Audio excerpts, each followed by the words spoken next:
to be able to bring about the needed change. Because why do people resist change? It's more psychological, when we think about it. There's a psychology to change. So if we can focus more on that psychological part of why people resist change or how people receive change, the neuroscience of change is what can help us get better results. Welcome to The Change Lead, the podcast providing leaders with the insight needed to get things done in a rapidly changing and complex world. Subscribe to this podcast so you don't miss an episode. Connect with our community of like-minded leaders on our website, thechangelead.com. Welcome to The Change Lead with your host, Babatope Ipinyomi. Today's guest is Yvonne Ruke Akpoveta. Yvonne is a change management strategist, advisor, and change leadership advocate with over 20 years of experience helping executives, professionals, and organizations to navigate through change in today's fast-paced and disruptive environment. She is passionate about helping professionals and organizations lead and respond to change better and faster. In this episode, Yvonne and I have a conversation about change leadership. Hi, Yvonne. Thanks so much for joining me today. Looking forward to today's conversation. Thank you so much for having me. I'm excited to talk about this subject I'm passionate about and, to speak with you. So thank you for having me. Perfect. So to get started, I think it would be good for our audience to know a little bit about you, actually. So, okay. You already said you're passionate about this topic, yes. Change leadership. So first of all, I think that is a privilege. Not everybody gets to do something they're passionate about. So I think that's a real privilege that you get to do that. So to get us started, can you share a little bit about how did you get into this field of work? How did you get into change leadership? Oh, wow. Okay. So thank you for using that word privilege, because I often use it as when I say I'm privileged to be doing what I love to do, to be able to, I have identified my purpose, identified my passion, and just found that great niche and that coming together, and need, because there's also the need, of all of it comes together. You can be passionate about something, you can find your purpose, but if there's no need, it's a whole different kettle of fish. So in terms of how I came about it, I always use two words, and interestingly, I spoke about this today on my LinkedIn page or post, and I said it's simply a matter of curiosity and opportunity. So when I say curiosity and opportunity, my background is change management. So I started also as a business analyst, project manager, going into management consulting. And as I often say, I don't know whether I found change management or change management found me, but I have to say change management found me. And then change leadership found me. So change management found me in the sense that I just followed my curiosity.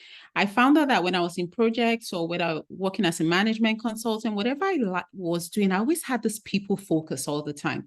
I was like, so what are we doing for people to adopt this change? Because as a project manager, they're concerned about your triangle, your cost, your time, your scope. That's what they train you to be focused on. But even as a project manager, I would still say, so what are we going to do with the people side of things?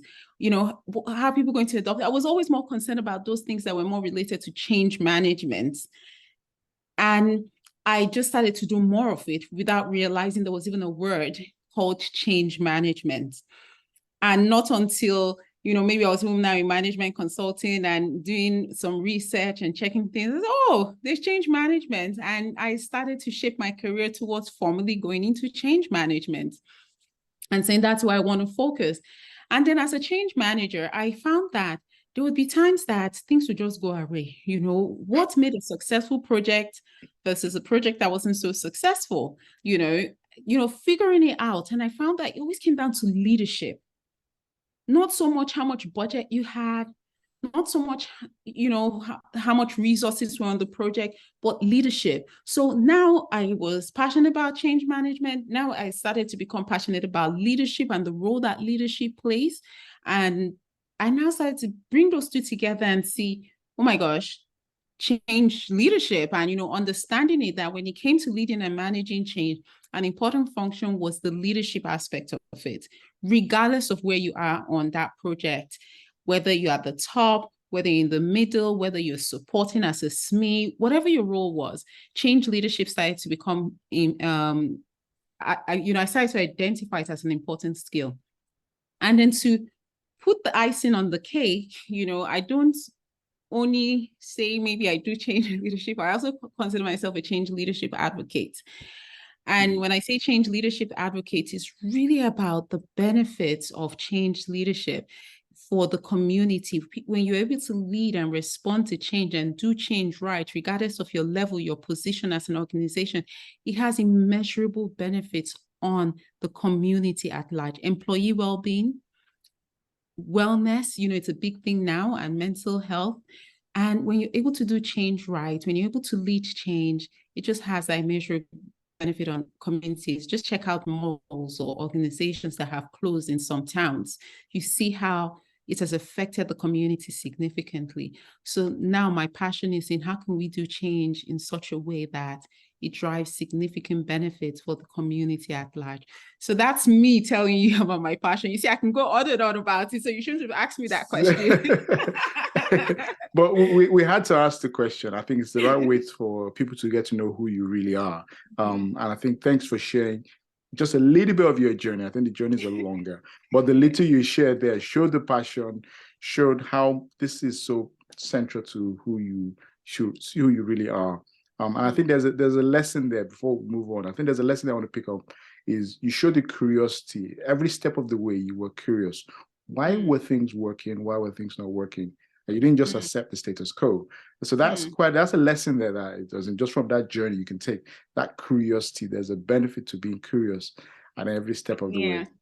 And I would add to that curiosity, not just even finding out what was working, what was not working, why was it not working. It was also exploring my own internal curiosity to say, oh my gosh, there's this thing that I'm passionate about. I don't know what it is, but I will just do it, kind of thing. I wasn't trying to give a name to it. I wasn't trying to say, is it in my 5-year plan or my 10-year plan? I would just say, I'm passionate about this at this point in time. The opportunity comes along for me to be able to do something, and I just do it. So that was a big thing for me in just exploring that curiosity. And I did see opportunity because I had opportunities where people would say, do something, and it's not part of your role. So, but you do it. And that ends up giving you experience in that area because, there's that old traditional thinking that saying, this is my role and responsibility. But when we think about the future of work and the new world of work and how things are, there is no clear delineated lines to say, this is your role, this is your responsibility. Way before that, I was just always just saying, oh, do this. I'll say, okay, let me do it. So there was that curiosity and opportunity that ended up giving me that exposure to doing change management. Perfect. So if we move on to the change leadership, the topic for today, let's pin that down. Okay. What is change leadership? And you've mentioned change management already as well. So it might also help to contrast that with change management. What is change leadership? Oh, Lord, maybe you should help me here. I'm kidding. I'm glad you asked me that question because there's a big misconception out there that change management and change leadership are the same. People use it interchangeably all the time. Even till yesterday, I was speaking to someone and I'd used change leadership. They came up with change management. So it's a term that is used interchangeably and rightly or understandably why it's used interchangeably. So when we think about change management, let's start with that. Change management is often tactical. The best way to explain change management sometimes is to think project management. You get into something or you get into a organization and they ask you to, manage this project from start to end state project. So similar to that, you often have organizational change management. So I'm not going to go into the fact that people also use change management in different ways. So we're talking that's something else. That's Right. something Yes. else. So we're talking organizational change management. So the same thing with change management, very like there's often a start and there's an end. You have a project, you have a change that is being implemented, maybe perhaps in an organization or even, public sector or even by the government or anybody, but there's a start and end date. We want to be able to implement this new technology solution, or we want to be able to implement this new regulation, and we have to start it by then and we have to finish it by a certain time. So that's where you bring in somebody like maybe a change manager, or maybe somebody who's a project manager or business analyst might be asked to take on the change management task. And that's where you follow maybe sometimes a methodology or approach to say, let's assess the change. Let's do an impact analysis. Let's do a change strategy. Let's do, our change management plan, very tactical, start to end. However, change leadership is more a skill. It's more about being agile. It's more about being responsive. Change leadership is your being, almost. It's who you are as a leader to be able to even manage that change. So every change manager should have change leadership skills as part of their role, because not only are you managing, you're also leading as well. So they should have both aspects to it, not just one aspect to it. And but however, professionals as a whole, regardless of if you're a change manager or not, whether you are a business analyst, a project manager, a leader, regardless, you should also have the ability to be able to lead change. You may not have the tactical change management skills to be able to do your deliverables and to do your change impact analysis and all the deliverables that come from organizational change management, but you should have the ability to lead and influence change. So change leadership is more about influence, agility, being responsive, being visionary, being able to bring people together, being able to move people from one state to the other to success. Nice. So I think that's very well put there, what change leadership is. So as for what you're saying, I like the way you said it's change leadership is your being. So that's clear. Change leadership is not, from what you're saying, is not a title, it's not a rank, it's not a position, really. It's about inspiring people into action and influence. Regardless of your role. So it's not a role. It's like I say, it's a being. Everybody embraces being a change leader, regardless of your role, your responsibility, your title, your position in the organization. Meanwhile, you find that there are change management roles. And also people might take on change management responsibility, but change leadership is a being. Nice. So it's nice. being. So, if we look at, so that is change leadership. It's really a core competency. Now, if we move that along and say and we look at how change gets done in practice, how change actually works in reality. So I know from your writing, I think, like blogs and posts, something that you've said a number of times is that we need to reimagine the way change gets done. All right. So now we've got in the bank, we know what change leadership is. We're now trying to lay on how does this work in practice? Why then do we need to reimagine the way change gets done? What are your thoughts on this? Oh Lord. I remember I used to lead a room which was called Reimagining Change Management, type of thing. What we need to do is because we're changing. But that's the truth. We're evolving as a people, we're evolving as a nation, we're evolving as globally. And the pandemic is just an example of one type of change or one disruption. You have technological disruptions, you have cultural disruptions, you have, like I mentioned, the pandemic, you have, social issues. There's so many factors that are driving change at an accelerated speed. And as this change happens, so are we changing in the way we respond to the change, in the way we receive the change. So that now means that the people who are leading and driving the change also have to evolve in the way they deliver the change. So just look at one example of the pandemic. It was build it and they will come, or tell people in the workplace what to do and it will happen. But we saw with the Great Resignation, just as an example, where people were like, you're not going to tell me what to do. People were becoming more value driven.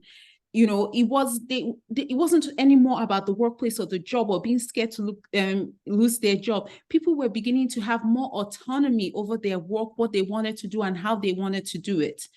So where before, maybe from how you lead and manage change, you would just say to your employee, oh, this change is coming and we have to do it, and they just fall in line. You're like, no, I don't have to do it.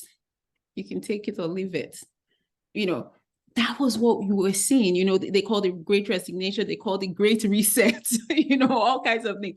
But that was just one aspect. So now when you're faced with that in terms of how people are responding to change, you don't bring old methods to now say, oh, this is how we need to do things. You have to be more responsive to how people are receiving the change. So as humans, we're also evolving. And that's where before, where maybe leading and managing change was so methodology driven, so model driven, and it was more like, oh, which method am I going to use? What's the template am I going to use? When do I have to do it by? How do I need it? Send me a template, do all of those things. Now it was more about the skills to be able to lead and manage change. And that's why I have a big passion around change leadership, because change leadership focuses on the skills to bring about a certain behavior. Change leadership focuses on being able to influence people to buy into certain things. So now it's about empathy. How can you use empathy as a way to connect to people so that they can buy into the change? How can you use emotional intelligence as a way, you understand, to drive the change, work with other people and colleagues? How can you use collaboration to bring about results? How can you use your leadership skills, being adaptable, adaptive leadership as a skill to be able to bring about the change? So now when we say reimagining or reinventing the way change is done, it's really about changing the way that we ourselves lead and manage change. There's a saying that change managers are the hardest people to change. Oh, that's an interesting one. It is, But because it's true. they just want to go and do it the way we've always done it like this. And that is the worst thing to ever think about, because that's what behavior you're trying to already change in people. When people say, oh, that's how we've always done it. No, you're saying there's a new way of doing it. But as change leaders, or even as change managers, are we also willing to change the way we do things? So that's something that, I'm partly passionate about. I'm passionate about so many things, but really about changing the narrative around how, change management, or, even change leadership has to evolve around methods and methodologies and models and frameworks to how we connect with people to be able to bring about the needed change. Because why do people resist change? It's more psychological, when we think about it. There's a psychology to change. So if we can focus more on that psychological part of why people resist change or how people receive change, the neuroscience of change is what can help us get better results. Indeed. I think I like that term, the neuroscience of change. Yes, it's all about neuroscience indeed. of change these days. When you Indeed. focus more on that neuroscience side of things, you get better results. It's like makes it easy peasy, lemony squeezy. I haven't said that word in a while. Easy peasy, lemony squeezy. So, but I think, going back to what you said at the beginning of this, I think you're right. Our world has changed. Things have moved quite dramatically. Things are a lot more complex, a lot more dynamic. Business contexts have changed quite a bit. Things are a lot more interconnected. So trying to make interventions without thinking you know what you're doing, you have a lot of unintended consequences, which is probably what caused the great resignation, right? People just say, oh, I'll do this and it'll work. Like, you have no clue what you're doing. I'm not hanging around here. So we had a lot of that. And the more complex things get, the more intractable things got, the more change leadership becomes important, because it's now less about this cookie-cutter approach, where it's more about influence and leading others. So given that in this world, in this context, in this very dynamic business environment, change leadership has become so important, are there any tips you can share for anyone who wants to become a better change leader? They might be a change practitioner today, they might be a team leader, they might be a business leader, but at the end of the day, change leadership is a competency. It's a core competency. It's not restricted to a role.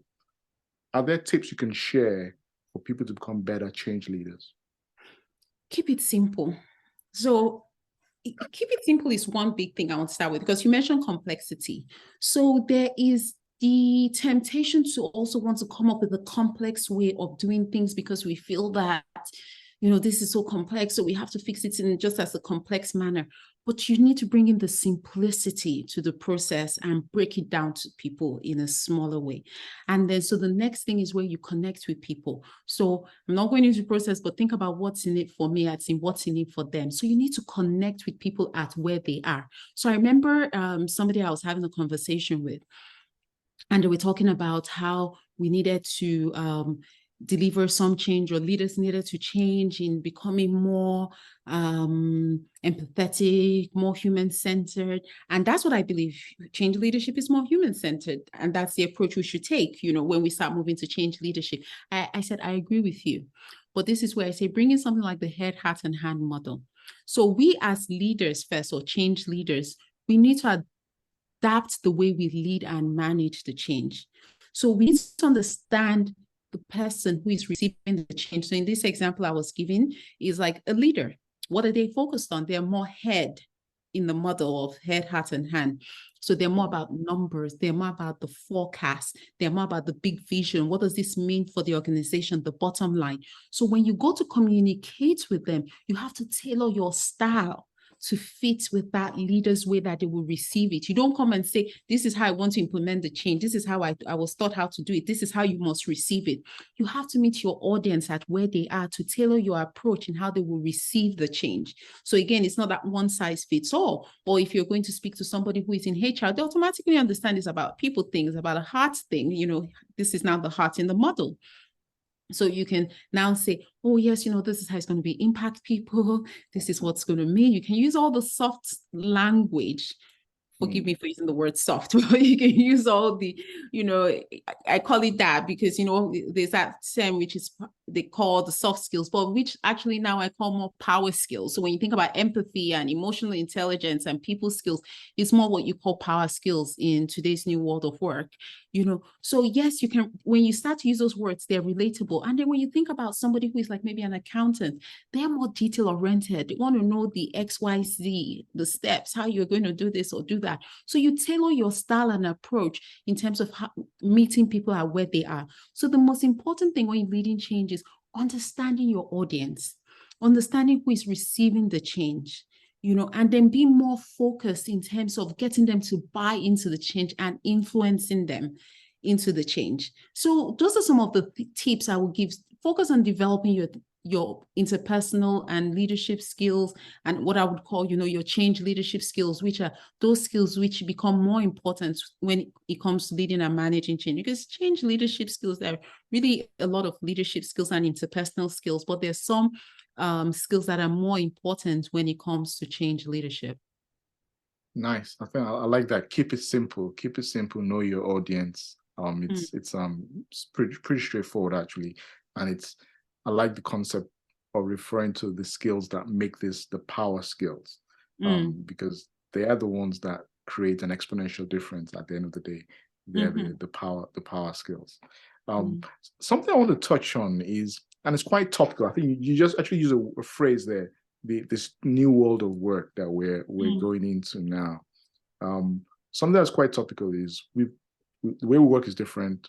Most of us are now working hybrid, whatever hybrid means, because even that definition has no definition. How is that? Okay, I want to get some thoughts on this. How is that affecting the way change gets done? The fact that we've got a new way of work and everybody is evolving the way they work and coining up the word hybrid. I struggle with that word personally because it doesn't mean anything. What does hybrid mean? Everybody's got a different definition of hybrid, of working hybrid. I thought it was really, I thought that was really clear. I mean, how it's implemented is different. It's implemented in different ways, and I don't want to cloud your response on this, but also hybrid could be perfect, and hybrid in some contexts you can get the worst of both worlds. So and I've seen it where people they rock into the office and they're basically in front of a screen, 9 to 5 in an office, and then they go back home and in front of a screen, 9 to 5. So it would be good to know, from when it comes to change, we're all evolving, and it's quite topical, and it's more to start a conversation on this. And I want to get your thoughts on that. But that's my take on hybrid, and I want to get your thoughts on it. So, so before I go into how we can deliver change, one of my pet peeves when it comes to the whole hybrid, going back to work, remote working, whether you're working 2 days in the office, 3 days, my biggest pet peeve is people don't put in enough effort to design the new workplace. And some people just fall into this arbitrary 2 days a week here and 3 days a week there, or 1 day a week, or everybody come back to the office. No. That's what I mean as saying we're changing the way we lead and manage change. You as a leader need to understand that the needs vary. There might be some people who need to be in the office 5 days a week because that is what their work demands. And there's some people that it doesn't really matter whether they're in the office or not. I was talking to a colleague the other day, and a very senior leader, and he said to me, "Oh, that he can't believe this person's not coming into the office." And I said, "Why do you need them in the office? What do they need to do in the office? If they come into the office, who are they going to be working with or seeing? Does anybody that they work with, is anybody they're working with in the office?" And, their response was they just need to come into, they just felt that the person needed to come into the office. But when I started to ask those questions, it was as if there was a light bulb moment. I could see the light bulb go, as saying, oh, that's a thought. Why do they need to come into the office? And I think people are not putting in enough thought to think about how we create this new workplace, coming out of the pandemic. Some organizations were already used to it. And, so when I say some organizations were already used to it, so for me, it's not a new concept. I was able to quickly evolve to lead change in, let's call it a remote setting, where sometimes you're not face to face with that person that it is that you're working with. I used to be one of those people, I would have to admit that, as the change person, I would think, I have to meet my clients at least once. So I've worked for a huge organization where we had different client sites, different offices and locations. So I would always make that first attempt to meet them in person. And after that, it was always conference calls, or never even video calls, literally conference calls. So I was already used to not having that face-to-face interaction, but I always insisted on let's have that one-to-one first interaction. So when it comes to being leading change now in this kind of environment, I would say it's more about being intentional about what it is that you want to do when it comes to change or capture from that change process. So now I'm talking in the sense of maybe I'm doing a change management project, or maybe I'm a project manager leading and managing change, whatever our responsibilities as a change leader. That's where those are observational skills, our empathy skills, our emotional intelligence skills now come more into play in it. So now, you're more intentional about observing you now as a person. Like I'm talking to you now, I'm observing your environment, and that's what I'm going to use to connect with you as a person. Yeah, so we're used to, let's go do coffee, and then when we sit down and have coffee, we connect with the person and build the relationship. I can build that with you because I can look at some of the books behind you and say, oh, you're reading that book? Okay, I see, or I can see a picture frame. And it happened to me. I was, on a call like this, and someone saw a picture frame and they said, I have that exact same picture frame. Are we connected? Yes. So when people tell me that, something like empathy, it's more difficult to do, over, the computer or over video, it's like be intentional, observe things. Because before, people would come out of who they are, come into the workplace, put on a whole face, and so it's even more difficult to connect with them. But now, you're seeing them in their home environment, you're seeing them in their office environment, you're hearing the dog barking, you're hearing the child doing something or the other, and you're now able to connect and understand them. You're able to understand why they have to leave work at 4:30 on the dot because they have to go pick up their kid from daycare. Or, the dog is, you have a dog, and you start talking about dogs because they say buy, but let's use the word buying. So people buy from people they know, like, and trust. So if you as a change leader can build that connection where you know that person, they like you and they trust you, you're able to get better results.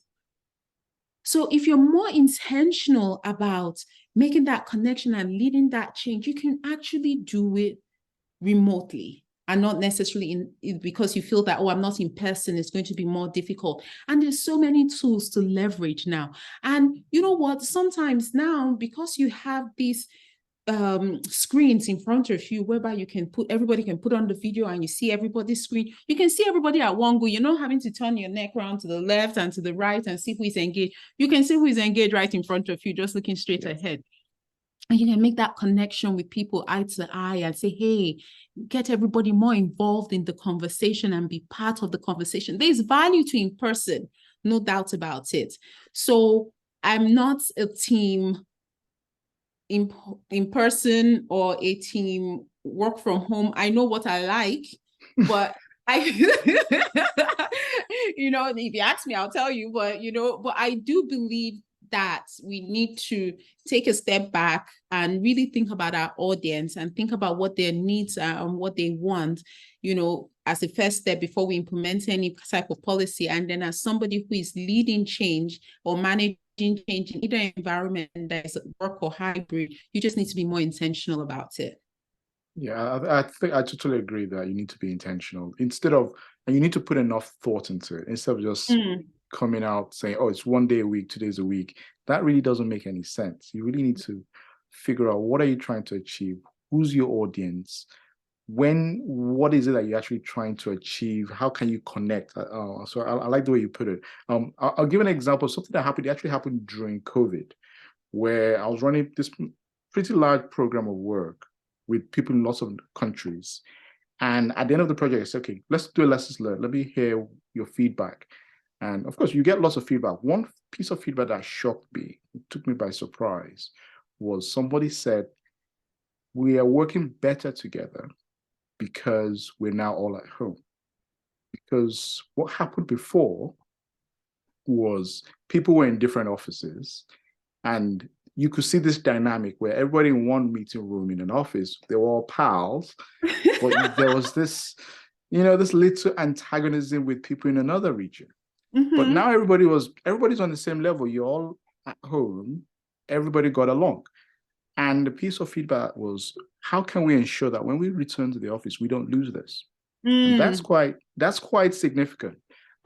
So it's a bit of thought, and it's not, I don't think anybody's figured it out 100%, but as leaders of change, we're probably in the best position to see this and influence how the future of work pans out.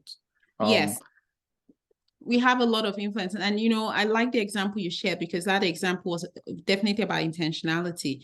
So when you're leading people who, some people are in the office and some people are at home, you have to be more intentional about how do you bring the team dynamics together. Yeah. How do you make, we talk about a lot now about inclusive, but we talk about it in the diversity and equity point of view about inclusive. But being inclusive is also about how do you bring people together in a more intentional way, so everybody feels included and part of, the conversation in terms of what is happening. So that is very key. Nice. I think this short period of time, you've already shared a lot. You've provided a lot of insight, a lot of input. Before we wrap up, it'll be good for us to get back to you, actually. So tell us a little bit about you. What do you do? What are you doing right now? Are there any interesting, exciting projects coming up that you want to share? And obviously, how can people reach out to you? Oh, Lord, you have to break that down small bits and pieces. Every time I get that question, tell us about you, I'm like, okay, which bit do you want to tell? Do you want me to tell you about my imaginary dog? Do you want me to tell you about we can learn about the imaginary dog? That sounds very exciting. Okay, so let's learn a little bit of trivia about me. So this just came to my mind to just share.